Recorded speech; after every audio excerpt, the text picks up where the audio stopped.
The following message by Alistair Begg is made available by Truth for Life. For more information, visit us online at truthforlife.org. 2 Timothy chapter 4, page 843, verse 1, in the presence of God and of Christ Jesus, and in view who will judge the living and the dead, and in view of his appearing and his kingdom, I give you this charge. Preach the word, be prepared in season and out of season, correct, rebuke, and encourage, with great patience and careful instruction. For the time will come when men will not put up with sound doctrine. Instead, to suit their own desires, they will gather around them a great number of teachers to say what their itching ears want to hear. They will turn their ears away from the truth and turn aside to myths. But you, keep your head in all situations, endure hardship, do the work of an evangelist, discharge all the duties of your ministry. For I am already being poured out like a drink offering, and the time has come for my departure. I have fought the good fight. I have finished the race. I have kept the faith. Now there is in store for me the crown of righteousness, which the Lord, the righteous judge, will award to me on that day, and not only to me, but also to all who have longed for his appearing. Amen. Now just a brief prayer together. God our Father, with our Bibles open before us, we pray that you will be our teacher. Such a futile prospect to spend all this time simply listening to a relatively knowledgeable fellow speaking with emphasis. We don't want that. We don't have time for that. We do believe that when your word is truly preached, that your voice is really heard. That's the voice we're listening for. So speak then. In certain cases, as if there was no one else in the room but ourselves. Speak to our waiting hearts. For Jesus' sake, amen.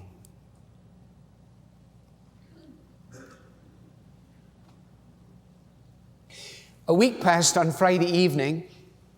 I spent part of the evening as the shadows began to fall. It was still daylight, but the sun was down in the sky.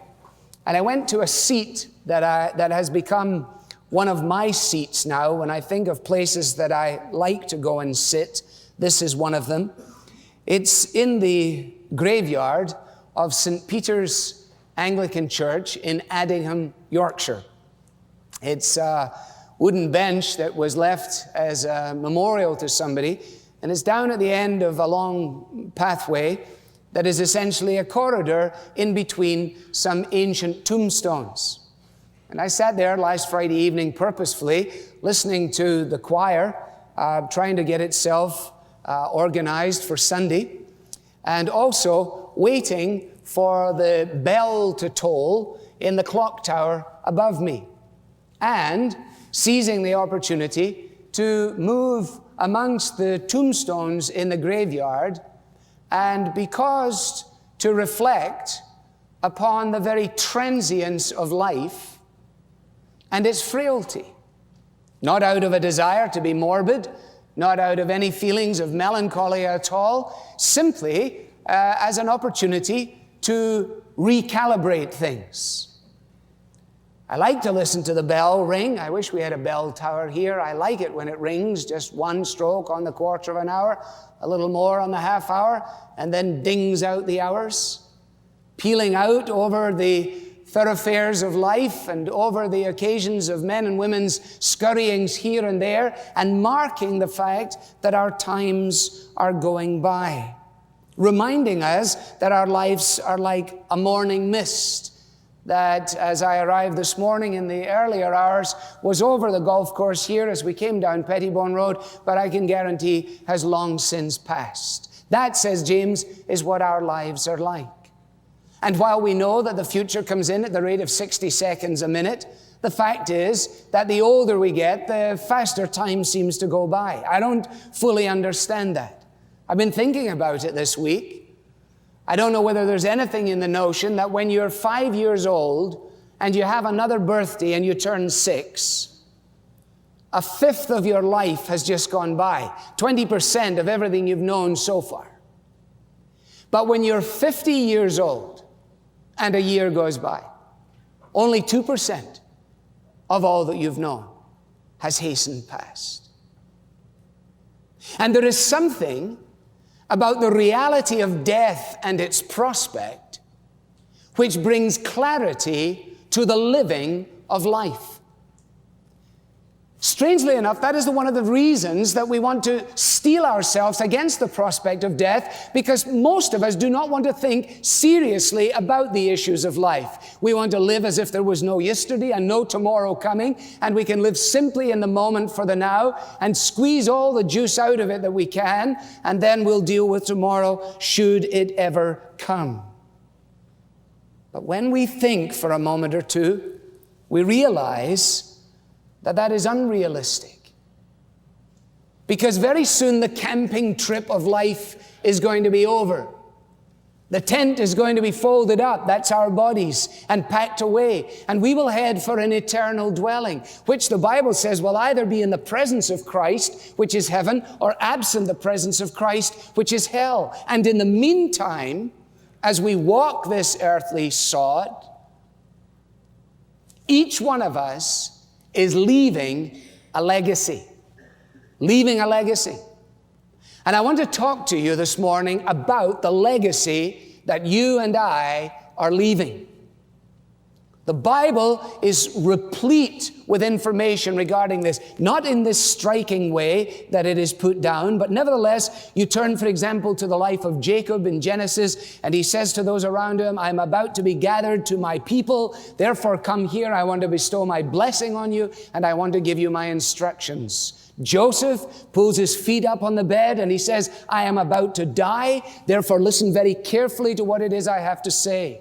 Peter, writing his second letter, says, the time has come when I will fold up this tent of my life, and that's why while I lived, I wanted to refresh your memory so that when I am now gone, you will be able to bring to mind all the things that I have told you. In other words, that his legacy will live on in the lives of those who come after him. And the exact same thing for Paul here in the 6th verse of 2 Timothy 4. I am, he says in the present tense, already being poured out like a drink offering, and the time has come for my departure. The word there is analusis. It is the word that is used for unyoking oxen at the end of a hard day's work in the fields. It is the word used for striking camp and going home to a permanent dwelling. It is the word used for weighing anchor and heading now finally to our destination. That, says Paul, is what is about to be my experience. And in light of that, he is concerned that Timothy will understand his legacy.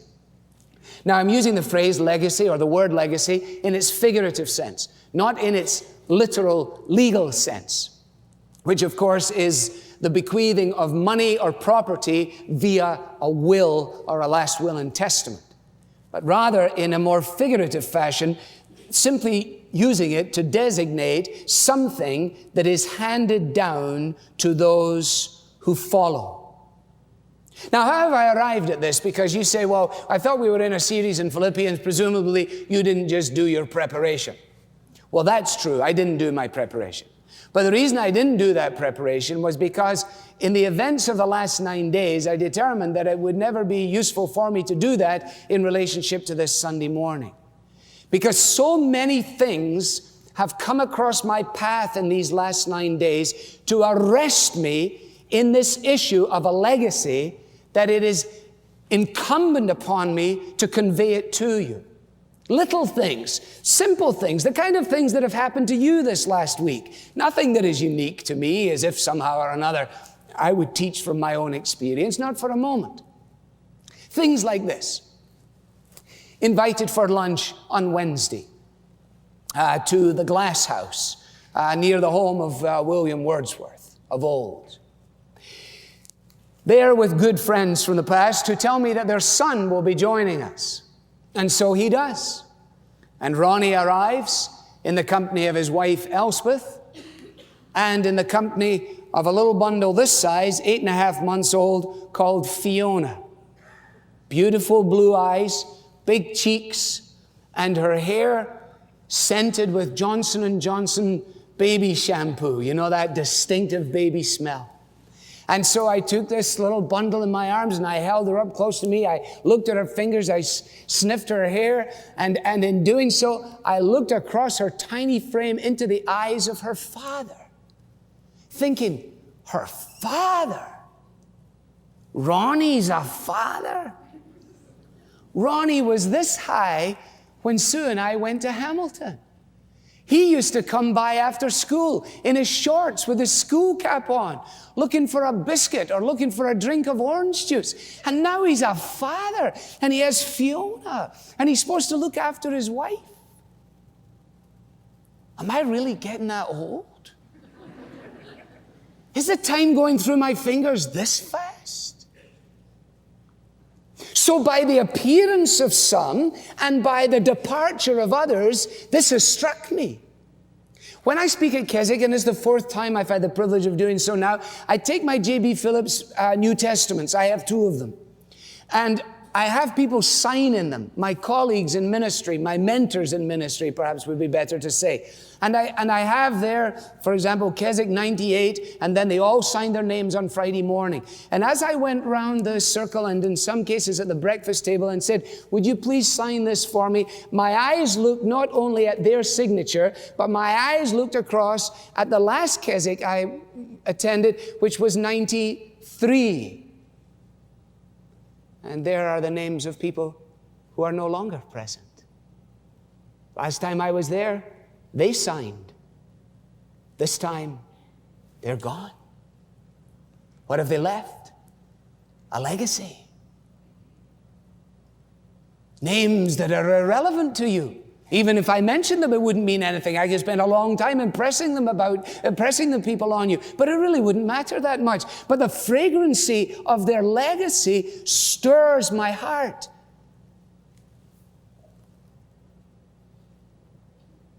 You see, our lives this morning, loved ones, are like an artist's canvas on which we are painting every day that we live. Sometimes dark strokes, sometimes bold, sometimes thin lines. But all of our lives as they unfold are increasingly becoming the canvas of who we are and what we are. And we will eventually create a picture which we will walk away and leave behind. And people will look, as it were, at that, and that will be the legacy that we have left to them. And the striking thing is this, that none of us know when we have put the last brushstroke on the canvas. None of us know when we have made that most familiar journey for the last time. None of us know if there will be opportunity for another hello, or for another hug goodbye, or for another telephone call. Therefore, the issue of a legacy is not something for people with gray hair and who've been around for 100 years. Teenagers in our church have left their legacy to us. Children have left a legacy to us. Now, we could go to any part of the Bible and illustrate this, but I want to illustrate it from 2 Timothy. The reason being that I had to teach 2 Timothy all the way through the last 5 days in England. And therefore it is most upon my heart, it's most familiar to me. And I want therefore to use the verses there as a means of guiding our thought. In coming to this, let me say that relationships are seldom neutral. There are those in whose company we are strengthened and encouraged, and there are others who are frankly a drain on our resources, and they tempt us to falter and to quit. And when we look at old photograph albums and we see certain people's faces, very often we will immediately have a thought that comes to mind. There will in some cases be a phrase that is directly related to that face. You can't see that face, but you say that. You can't see that face, but you relate it to this. Because just to look at that is to bring back a whole kaleidoscope of memories which are directly related to the individual who is there. Now, while there are no pictures in the Bible in terms of photographs, the Bible is full of pictures that are here in literary form. And as we leaf through these pictures, as it were, we see the legacy that these individuals have left, some harmful and some helpful. So we're going to look at harmful, then we'll look at helpful, and then we'll draw it to a close by saying, so what is ours going to be? Incidentally, another thing that triggered me in this direction was a gentleman who came up to me and said he had something for me, and he had a large frame that was wrapped in more of that bubble stuff than was ever necessary. But he wanted to protect it, and I understood why. Because when I unveiled what he had given me, I discovered that what he had given me was a picture taken probably around 1958 or 1959 in the church in Glasgow where I was brought up as a small boy. And it was a picture of an evening attendance with 2,200 people in this auditorium. And apparently, I am somewhere in that picture. But it's like, where's Waldo? And I took it back to my room, and my arms are not long enough to find myself in the picture. And I need a magnifying glass. But I looked through it, and I could see, oh, there's Mr. Clark. He was the leader of the junior choir. He was a nice man, I found myself saying. Oh, there's John Moore, who wrote Burdens Are Lifted at Calvary. He was a kind man, I found myself saying. Oh, look at her, I said. I'd forgotten about her. And so I went through as many as I could. And in every case, every picture tells a story. Your picture is telling a story. Now, let's just look at those who left a harmful legacy here in 2 Timothy. I don't want to belabor the point. I just want to draw your attention to them, and you can follow this up with your own homework. This is a sort of thumbnail sketch. It's not an in-depth study. Verse 15 of chapter 1, we have these two characters, Phygellus and Hermogenes. Imagine having only one mention in the whole of the Bible, and this is it. You only get one line in the Bible, and you're in there as a deserter. That's your legacy. Hey, good news, Phygellus. You're in Paul's second letter to Timothy. I am. Yes, bad news. You're in as a deserter. Whoa. See? Because you can only write, if you're going to be true, what is true. And if Paul had written about Phygellus and Hermogenes and said, I'm so thankful for Phygellus and Hermogenes, and he made up a bunch of baloney about them, the people who read the letter said that's bogus. Why would he even say that about these characters? These characters were worthless. They bailed on Paul. Why would he do that? He couldn't do it. It was his legacy. Phygellus and Hermogenes. They deserted me. They were one of a larger group, but maybe they were the ringleaders. Go to the 17th verse of chapter 2.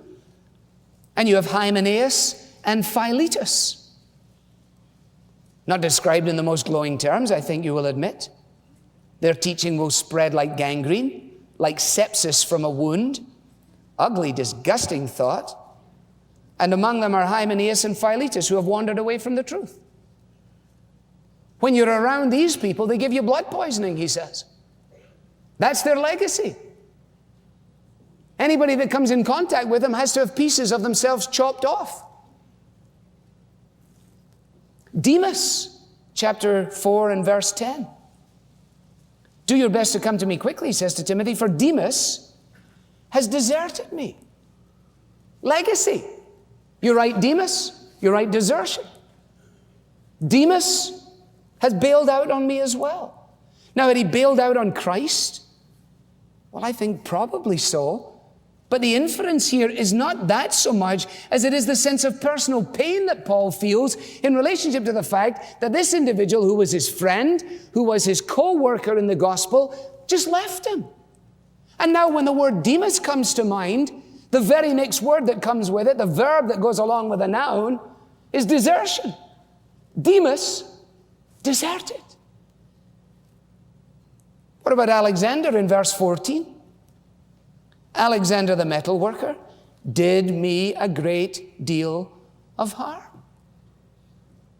So many years it were, brings up the picture of Alexander in his mind. It's not a helpful picture, it's a harmful picture. We don't know what he did to it. Except we know that it was somehow related to the cause of the gospel. It's not a personality issue. It's not that Paul is concerned that, Alexander didn't like his preaching or didn't think he was that good of a pastor or didn't like him for some personality venture. Who cares about that stuff?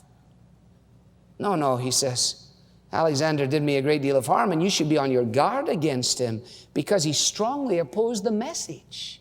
That's the issue, you see. Paul's great concern is that the legacy of the gospel will be passed, like the passing of a baton in a relay race in those, what is it? What do you have, 20 meters there or 15 meters in that box?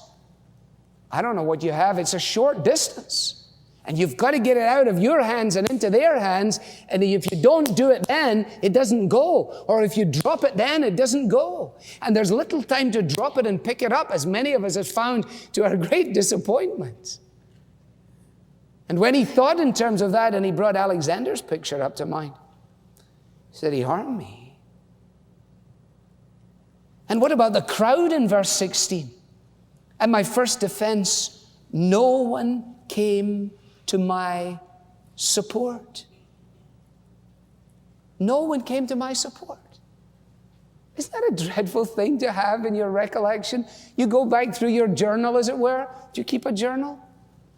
Don't let anyone else read it. No one will be interested, first of all, and probably you got stuff in there they shouldn't read in any case, at least not until you've been dead for long enough for them to sort of revere your memory. But if you go back through your journal, and I've kept a journal over many years now, you go back in there and you bring pictures to mind and you say, just when I needed the encouragement, no one came to support me. Just when this guy needed help, no one was there. Why was that? Because they all united against him. They said, now, don't anybody go and help Paul? And they sent word around? Probably not. I think it's more likely that it happened like this. Everybody sitting there said, someone else will support him. Someone else will do it. Someone else will be there. It's not important that I'm there. Someone else will carry it out. And the result of thinking like that was that no one supported him. Oh, someone else will go to the service. They don't really need me. Do you realize that every single one of you thinks someone else will go to the evening service tonight? There'll be nobody at the evening service. So the legacy of this crowd was harm. Let's move to the helpful side of the picture, because there is that which is helpful as well. Incidentally, and in passing, another thing that drove this home for me was that last Sunday evening, against my better judgment and allowing my heart to rule my head, I agreed to go and speak in a church on the other side of the country in Stockton-on-Tees, which is actually in Cleveland, England, and it's near Newcastle and Middlesbrough. And I had a man pick me up and drive me to the place. And I got in the car, and there was also a lady with him. They were at a youth camp, and we drove away from the hotel, and they started to say, and what about your wife, and what about your children? And I had only just come from this side, which is much worse, and I could feel myself just going off, and then coming around and not knowing if they'd ask me a question, and just sitting in the silence, hoping that somebody would give me an idea of what was going on. And so eventually I said, I think I'm going to fall asleep. So I fell asleep and wakened up when I got there. And then I was there, and then I got back in the car and fell asleep and woke up when I got back. And the man, when he shook my hand, he said, it was nice having fellowship with you. But the reason for my journey was to speak in a church where I hadn't been for 29 years. 29 years. Can you imagine that I can even go somewhere that I had been 29 years ago? This is impossible. There's nowhere that I was 29 years ago that I can go back to. Especially, I can't possibly have been 29 years ago. Yes, you were. Did you hear the bell ring? Did you hear the minutes pass? And I went back out of deference to the pastor who had been there, a gentleman by the name of Neville Atkinson, who had been such an encouragement to me as a young man. I used to go there on Saturday night with two of my friends. We had a singing group. The other two guys could sing. before anyone mentions it. And we used to do some things in a youth coffee bar and so on. We used to go there in time for the football results on a Saturday night, soccer results to you Philistines. And we used to, I will not forgive you for not watching the World Cup. I'm sorry. I am sorry. And we would go there, and I used to sit and watch the football results with his son Ian, who was a Down syndrome kid, sitting on my lap. Just a precious bundle of solid material. And I can still remember him, his heavy weight as we sat about 7 inches from the TV together watching the results. And so this church called me and they said, would you come back and speak for us on Sunday night? I said, it would be a great privilege, and I went. And I was in the vestry, and the fellow said to me, now you don't need to go up into the pulpit. Oh, I said, fine. I said, that's okay. What do you want me to do? He said, well, why don't you just speak from down at the communion table? I said, I can do that. And I walked out, and there was no one there. They had a huge wraparound balcony, totally deserted. They had seats all in 3 sections down below. And when I say no one, that is hyperbole. There was a smattering of people there. Oh, I said to myself, what has happened here? This is not Neville's legacy. Because when we were there 29 years ago, the place was vibrant. And then I found out that after 31 years of ministry, he passed it into the hands of another young man who in the last 2.5 years has singularly decimated the congregation to the point that it is split and divided and disintegrated.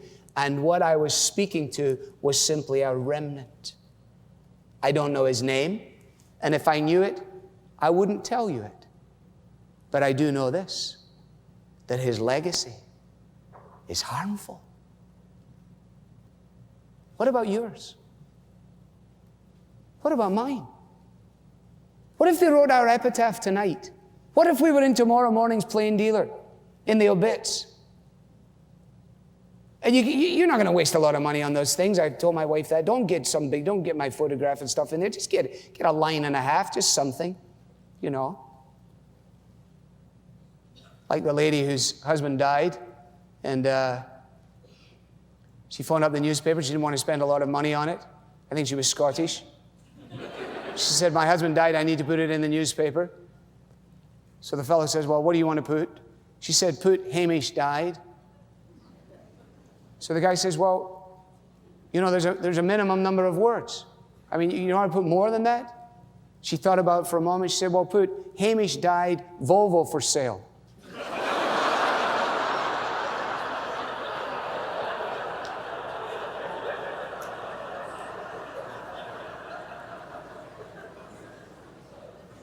So when they put our sentence and a half in there or whatever else it is, try and sell the lawnmower at the same time, whatever they do, if there's one summary statement, what will it be? And will it be harmful?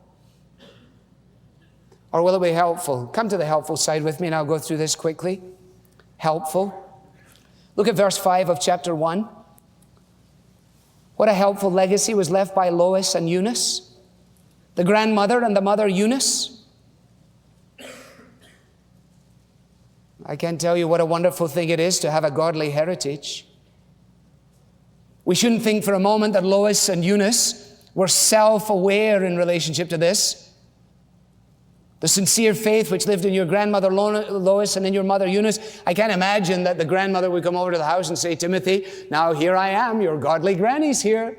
Come along, Timothy, and I will expound to you the great wonders of things, because after all, I'm your godly granny. No, I think she was just granny. And his mother, do you think his mother used to get up in the morning and say, now come along, Timothy, I'm your godly mother, and I'm here to bestow my heritage upon you? No, she just did the laundry. She just sent him off to school. She just clipped him round the ear. She just did mother things. But down through the corridor of time, as people reflect on it and bring their photographs to recollection, says, you know what? This was tremendously helpful, having this grandmother and having this mom.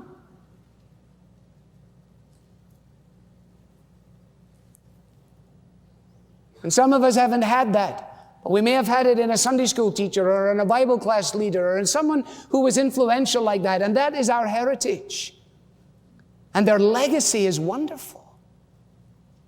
Another thing that happened to me this past week that all fed like tributaries into the stream in which we are now swimming or drowning, depending on your perspective, was that a lady came to me at the end of one of the talks. And she said to me, "You won't know who I am, but I was your Sunday school teacher when you were a wee boy, primary 1, first grade."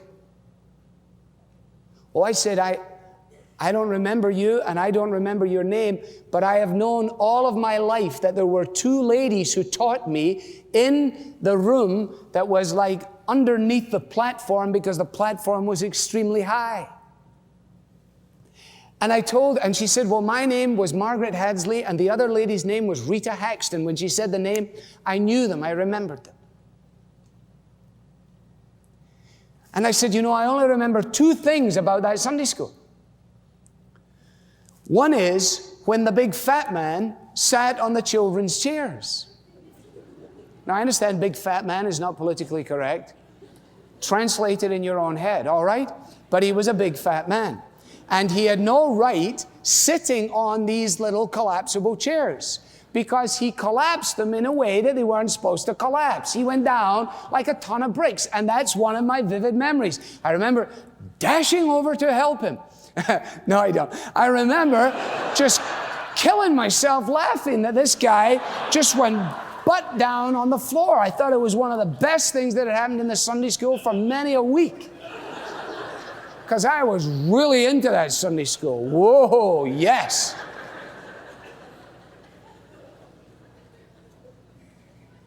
And I said, "I remember that." And she smiled benignly. And I said, "And the other thing I remember is that somehow or another you 2 ladies made clear to me one Sunday, and I don't know what day or what date it was, but you made clear to me the issues of the gospel. Because I said it was after your Sunday school class 40 years ago that I went home to my dad and I asked him, "How old do you have to be to trust Christ?" And I said, "The reason I asked my father that question is because of your instruction in that class." She never knew that. And here she was, came to listen to the Bible readings at Keswick, given by some boy that never paid attention in her Sunday school class. How she must have marveled. And under God, I think she went away with a wee bit of a spring in her step, realizing that again on another Sunday morning, just like so many of you, with these kids looking here, looking there, poking, pulling pigtails, doing everything, scribbling on the sheets, flicking coins, doing everything at all. She must have gone home and said, "Oh God, don't send me back under the platform again. Just take all those kids away from me. I can't stand it." And who's to say how many other men in their mid-40s and girls in their mid-40s are walking the path of faith as a result of the legacy. Be encouraged, grandmothers. Be encouraged, moms. Be encouraged, Sunday school teachers, kindergarten workers, junior choir teachers. Somewhere behind those vacant stairs, God does His work. What about this chap, Onesiphorus, in verse 16? May the Lord show mercy to the house of Onesiphorus. Or maybe it's one sip Horace, I don't know. Maybe it's a guy called Horace, and they said, "Would you like a drink?" And he said, "Just one sip." And ever after, he was known as One Sip Horace.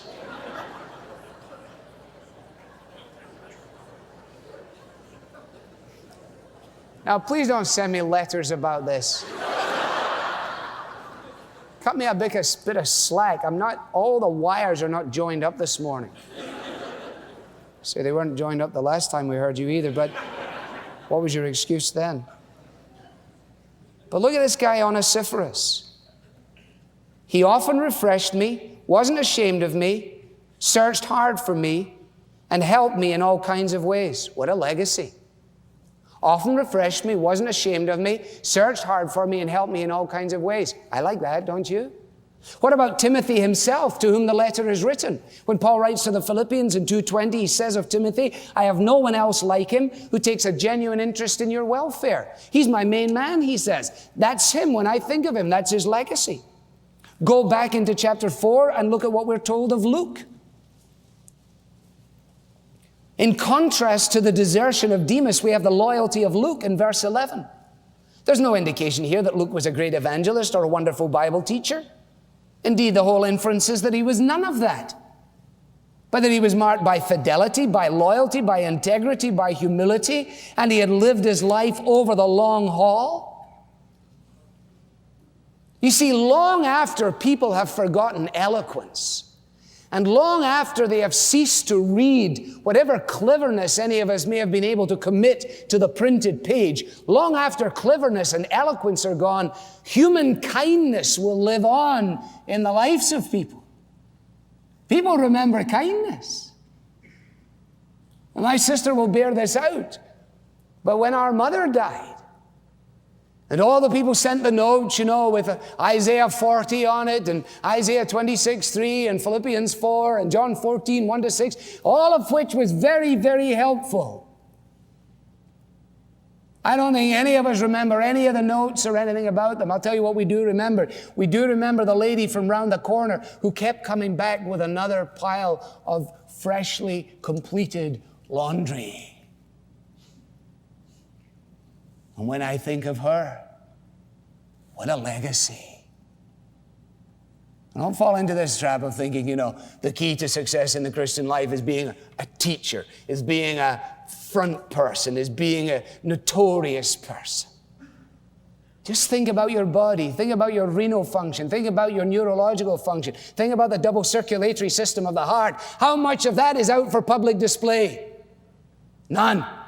How vital is it? Crucial. And all the stuff we fiddle with this morning before we came here is irrelevant in comparison to those hidden functions. Oh, thank God for the hidden heroes of the church. The Lukes. We walked down the street in Keswick, Steve Brady and I, another speaker and a friend over the last, since 1972. And a man stopped us in the street, a small man, and he said he wanted to thank us for the things that we'd shared from the Scriptures. And we thanked him, and we were humbled by his interest. And we asked him what he was doing and why he was there. And he said, I've been a Baptist minister for the last 30 years. Who knows him? God knows him. Who knows his work? Well, his congregation and God. And when we walked away, I said to Steve, doesn't that give you a bit of a chill? He said, what do you mean? I said, simply this. When it says in the Bible, the first will be last and the last will be first? I said, I get a distinct feeling that those of us who have been given positions of notoriety, limited though they may be, when the final reckoning is squared away in heaven, it's going to be guys like that who'll be up the front of the line, and guys like you and me, Brady, who'll be hanging on the back of the bus. Steve said, I think you're right.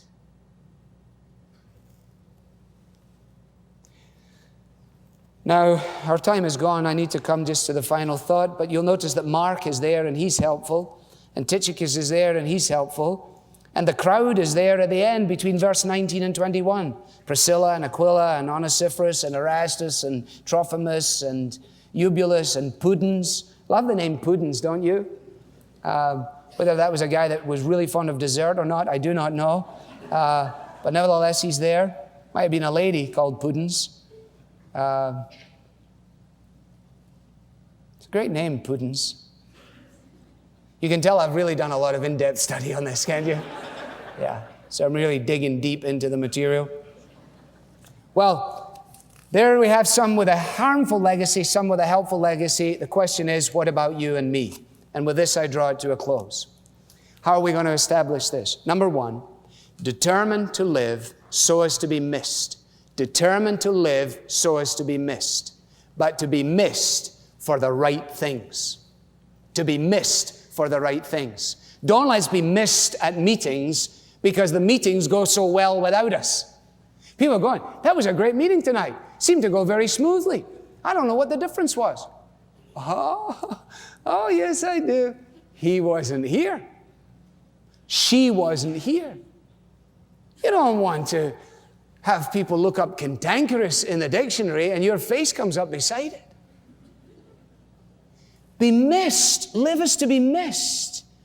Be missed for kind words, for good deeds, for short notes, for quick telephone calls, for good laughs. Be remembered for humor, happiness. Doeth good like a medicine. Fill your portfolio with this stuff. Who the world cares about the size of the house, the cubic capacity of the engine of the car, the stock options, glory all knows what not. All of that's going in a garage sale. But what will live on in the minds of our kids and our grandkids are kind words, good deeds, short notes, quick calls, good laughs. Don't be seduced into putting all of your treasure in the wrong place. And pass to your children a treasure trove, which is harmful, not helpful.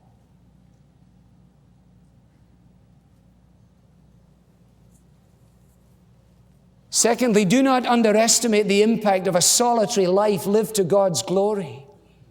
A solitary life lived to God's glory.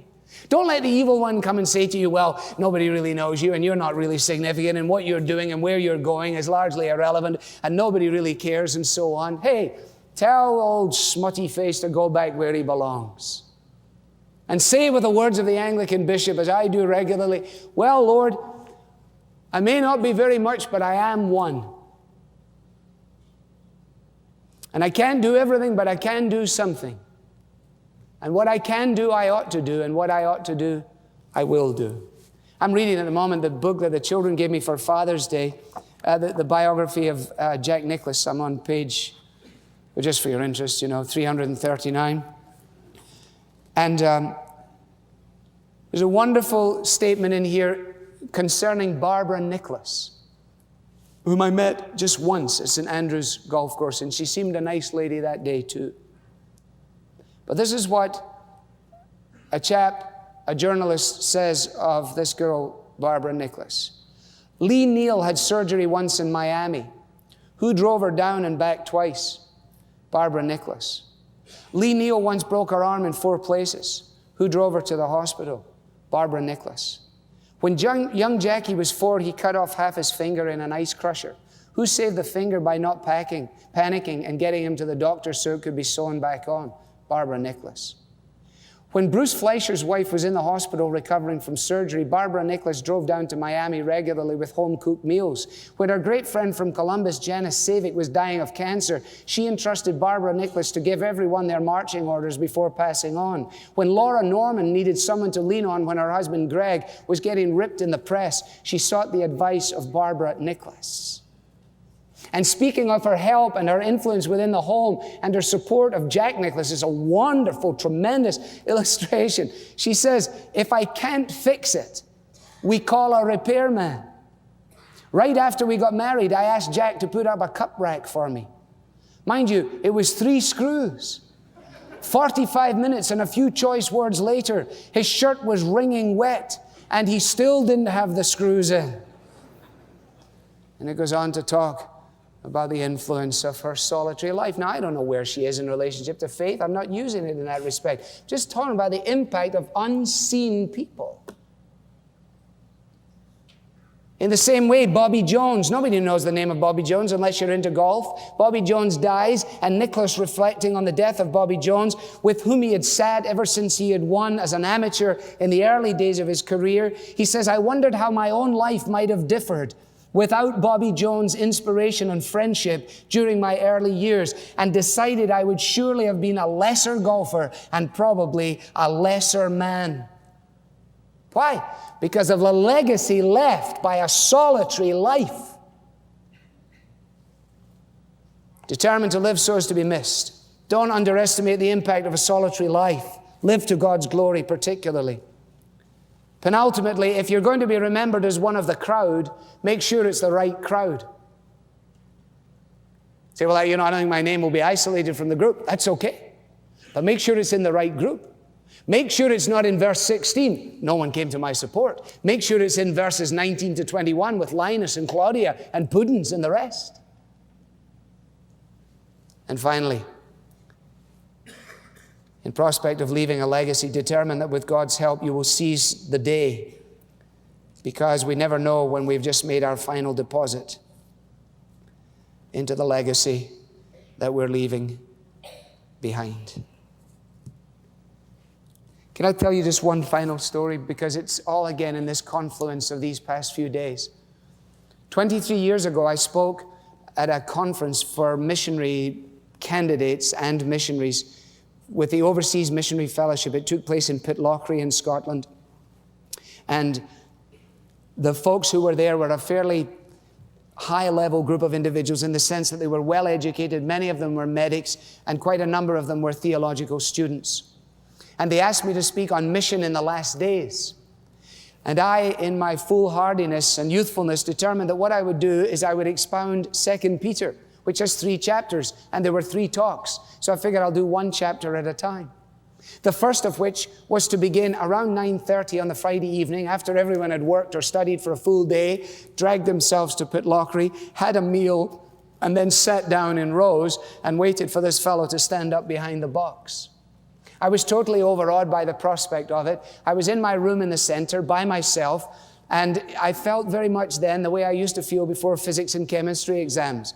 Along the lines of, God, if I was going to die young, this would be a very good time to exercise your providential overruling, because if I go into this thing, the Lord only knows what's going to happen to me. So that's exactly how I was feeling. I don't say that for effect. That is truly how I was feeling. But I had to go. There was no option. The bell tolled, and the tale had to be told. And so I stood up and I started at the beginning of 2 Peter 1, and I wasn't into it before 3 or 4 minutes. I couldn't get any saliva in my mouth. I didn't know what I was on about. I kept saying, like, I'm sure you know more about this than I do, and what Peter is trying to say is this, and we'll find it on, and there was a man sitting on the front row with graying temples, navy blazer, gray flannels, black shoes, the kind of standard package. And he just never took his eyes off me, just looked at me the whole time. And when I dribbled to a conclusion, I said a brief prayer, and then I shot off. And as I shot off, he shot beside me. I'd never seen him before in my life.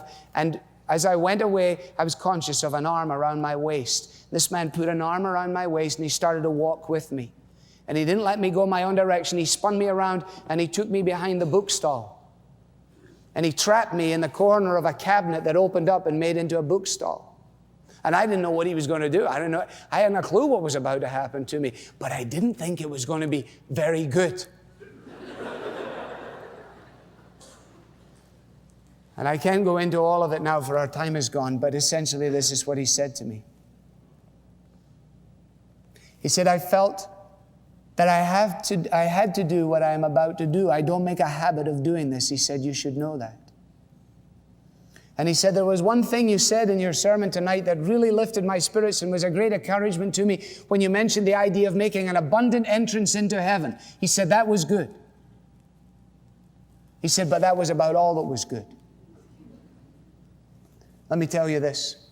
He said, Peter wasn't trying to say anything. He was saying it. You're trying to say it. And don't be so deferential to the people out there. Who cares if they know more than you? They probably do. But you don't have to say that. And you don't have to defer to these folks. He says, don't you understand that whether you have sirloin steak or filet mignon or a pound of mince, and mince is Scottish or English for chopped hamburger, and the fatty kind, not the kind of beautiful stuff. He says, whether you've got a pound of mince or a sirloin steak, get up and deliver it. Because you're not there by accident, you are there by God's appointment.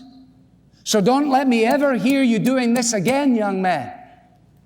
And by the way, he said, I believe that one day you will speak before thousands. And I believe that God has asked me to say what I have now said to you. Now let us pray. And we prayed. And I went back to my room and I wept. I wept for the hash that I made of the talk. I wept for the fact that this man said what he said to me and my pride was wounded. I wept more for the fact that he must care about me somehow, although he didn't know me from a hole in the ground. Otherwise, he would never have done this and be so faithful, because the wounds of a friend are faithful. And there's hardly a time when I move into a new context, and many times on a Sunday, when I can see Davy Patterson's face saying, go on, son. You're not up there by accident. You're up there by appointment. Mince or steak? Mince or steak? What is it? Thursday morning, Keswick Convention, thousands of people sitting out there. From a human perspective, hanging on your every word. Trying your best to get through the material. Feeling again all kinds of feelings, not most of which stir your ego. Coming to the end of it and saying to myself, now I'm going to go through that door, and before they open their eyes, I'll be gone, because I don't ever want to see anybody after this. Incidentally, for those of you who think that I finish my sermons, I'm going out going, whoa, whoa, whoa, whoa. That doesn't happen. I don't remember 1 in 1,000 that I feel like that. I feel like I merge with the pavement. So I said, I'm going to make a dive out of that door, grab the umbrella, grab the galoshes, which I needed. Swans were swimming through people's tents, and I'm going to make a beeline from my car.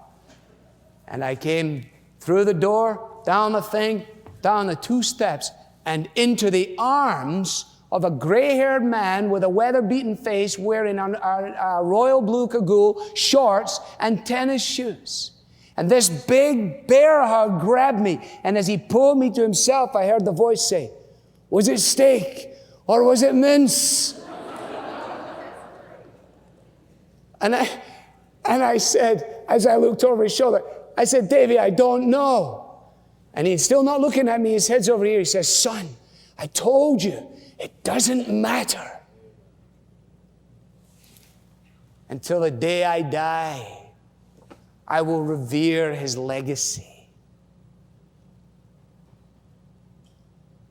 You have people like that. We all do. You are leaving a legacy. Make sure it's helpful, not harmful. Let us bow in a moment of prayer.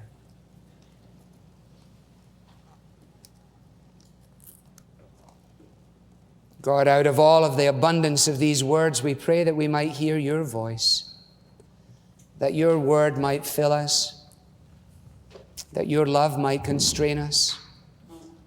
Forgive us for the times when by our attitudes and our actions we've painted real ugly stuff on the canvas of our lives. And thank you that you, the master artist, are able to take the brush in your hand and not only do touch-up that is superficial, but transform the portrait. Oh God, we need this.